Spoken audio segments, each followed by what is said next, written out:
মাঠে পালিত হচ্ছে স্বামী বিবেকানন্দের জন্মদিন এবং জাতীয় যুব দিবস। 12ই জানুয়ারি স্বামী বিবেকানন্দের 163তম জন্মদিবস ও 41তম জাতীয় যুব দিবস উপলক্ষে রবিবার সকাল থেকেই বেলুড় মঠে ভক্ত সমাগম হয়েছে। ভোর 5টায় স্বামী বিবেকানন্দের মন্দিরে মঙ্গল আরতির মধ্যে দিয়ে পূজা পাঠ শুরু হয়।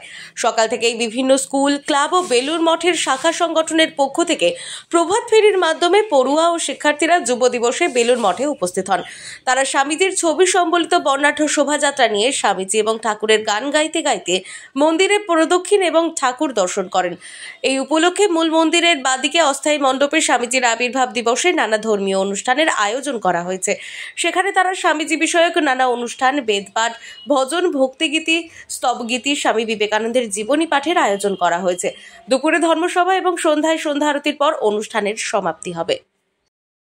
41তম যুব উৎসব, 163তম স্বামী বিবেকানন্দ জন্মদিন, সেই উপলক্ষে বেলুড় মঠে আজকে যুব উৎসব পালিত হচ্ছে।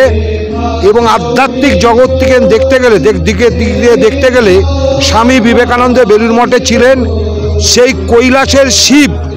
তিনি সেই শিব বেলুড় মঠে ছিলেন এবং এখানেই দেহ রেখেছিলেন।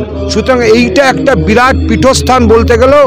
আবার যুবকদের জন্য মাত্র 15 বছর বয়স, 15 বছরের মধ্যে তার জীবনের সারা পৃথিবীতে একটা ঐক্যের বাতাবরণ তৈরি করেছিলেন স্বামী বিবেকানন্দ। 24 বছর বয়সে সন্ন্যাস এবং 15 বছর 39 বছর বয়সে মৃত্যু, এবং এই 15 বছরের মধ্যে সারা পৃথিবীতে একটা ঐক্যের বাতাবরণ স্বামী বিবেকানন্দ তৈরি করেছিলেন।